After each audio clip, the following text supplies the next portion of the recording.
Hello my dear gardening friends! In this video we are going to talk about band roses. And the name band roses says nothing about roses. What is this band roses? You cannot figure out what it is just judging from the name. It's a very technical name, and this video would be in response to a question which I received from one of the beginner rosarians. Her name is Not a Clue. And she said that she has 4 tiny band-sized roses in her ownership.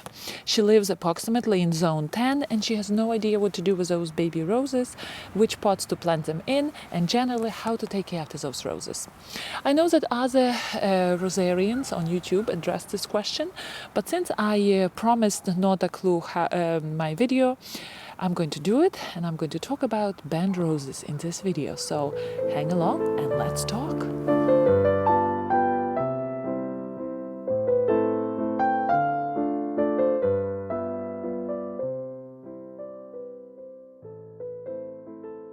So what is a band rose?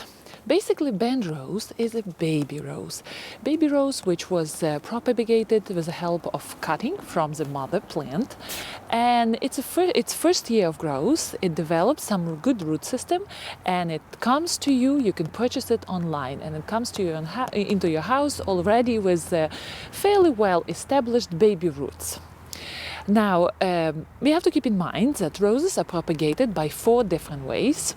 The first one would be the original one from seeds, and majority of gardeners don't do it. They don't propagate roses that way. A lot of people who are interested in hybridizing roses, creating new varieties, they then play with seeds.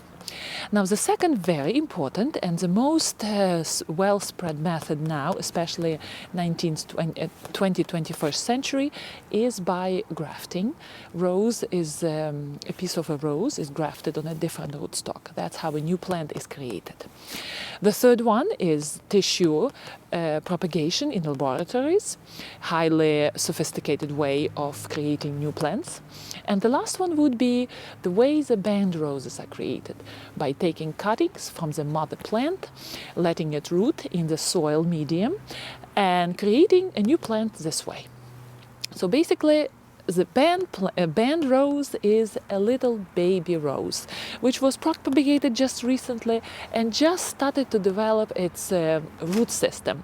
And it will be creating its first flower the year it started to grow. The companies, the nurseries, which are specializing in selling band roses, usually propagate roses in very tiny containers. They are probably 3 by 3 wide and 5 inches tall. And those containers usually don't have the bottom. There is just a little bit of like a mesh to keep the soil in. And the minute the root system of the cutting starts reaching the bottom, starts show out from the bottom, it's a signal for the nursery to know that the cutting is thriving and it's time to sell that cutting to us.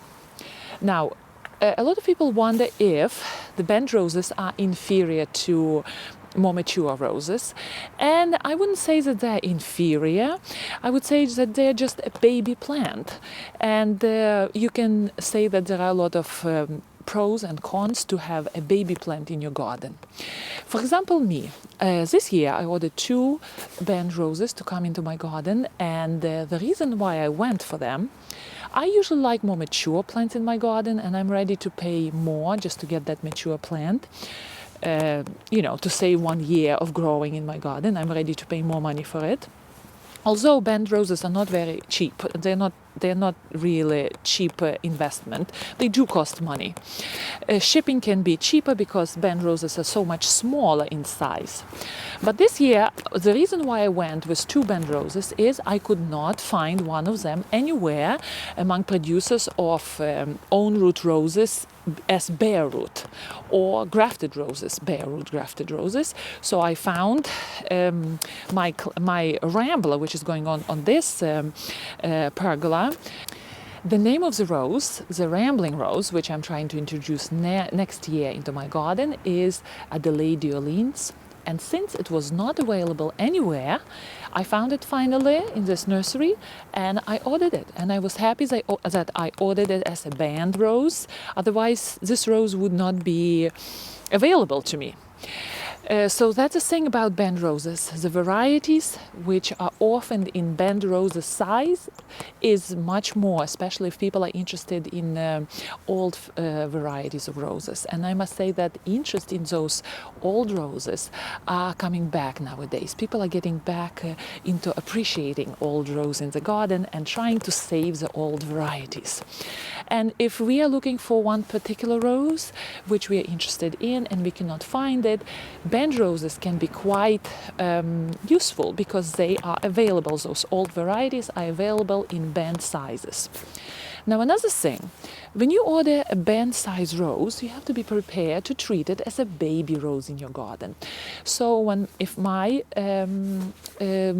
rambler is coming into my garden, I'm not going to plant it right away into the garden because I have two things. The place where I want to plant it is at the bottom is very shady, and I'm not sure if my little baby rose will be receiving a lot of sun at the beginning of its life. So what I'm planning to do, I'm planning to put it in the pot. Now, our beginner Rosarian lady who was asking me this question, she was asking also what type of pot she should put that rose in. And her roses are still in those small pots. So the good suggestion for her would be to replant those baby roses right away into the pots. It can be bigger, it doesn't have to be a massive pot. You can keep replanting that baby rose as it matures, or you can put the size of a 1 foot size in diameter, the pot. You can plant that baby into that pot, make sure that it's developing its root system, and then next year, or you can keep it for more than 1 year in the pot, and next year you plant it out into the garden and your plant is more mature. Another reason why I'm not going to plant that baby plant in my garden right away, because I do have rabbits coming in and out, one at least last year, but he was doing enough damage to my roses. So, if mature plant can withstand the damage, occasional damage of a rabbit, the baby plant, the baby rose, coming into your garden from the band size, it's just a little baby, it probably would be killed by the invasion of, being a dinner for a rabbit one day. A rabbit can just eat all the foliage and your poor rose will never recover. So that's another thing to keep in mind. If you decide, if you have this perfect location for your baby rose to go right into the garden and you're prepared to baby it, to make sure that it's always, not always, it's watered, it has enough of sun, and it is well protected from whatever intruders might happen in the garden, then I would say that in my garden I would protect the rose with a netting, because again I don't want rabbits to accidentally eat it for dinner, and my rose probably would be done because it will lose all its foliage and maybe the only stem it has at this point. So there is a lot of good things going on for band roses. They are by default, keep in mind that by default all band roses are own root roses. So if you bring that baby rose into your garden, keep in mind that you're not going to deal with suckers. The root system of the rose is not going to try to overtake the rose, and your bush would be wider at the where crowns forms. It will be a wider bush, and you will get the variety which you probably were looking for on the internet for a long time, and you were not able to find that particular rose which you were looking for. And again, if you're ready to baby that rose, then it's a good thing to introduce to your garden. Now, as about the price, I can't say that band roses are so much cheaper than other varieties of roses. They are pricey. Again, the variety is into their favor. Now, as for our listener, our beginner rosarian who doesn't know what to do with those roses, I would advise her not to linger and repot those babies together with all the soil, not to shake the soil off the roots. Together with all the soil, repot it into the pot. Bigger pot. It can be a 1 gallon pot at the beginning. She can repot it slowly next year into a bigger pot if she plans to keep her rose in the pot. Roses are very pot friendly. At the beginning, I wouldn't advise to fertilize roses with artificial fertilizers. I'm against artificial fertilizers. I would give that rose a little bit of fish fertilizer, a little bit of cow manure added into the pot mix.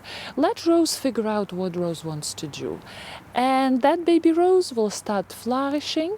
Make sure that you meet rose's basic needs: sun and water. Make sure that the soil in the pot doesn't dry out. Your baby rose wouldn't want that, or any plant in the pot wouldn't want that. So basically, put that little baby into the sunny condition. Make sure that pot is not frying somewhere on the deck. And the heat is radiating heat is really strong. You have to keep in mind that rose in the pot, the root systems are vulnerable to the heat and the cold of seasons. So find a good place for that baby rose to flourish, and then eventually you can replant it in your garden or keep it in the pot, bigger pot.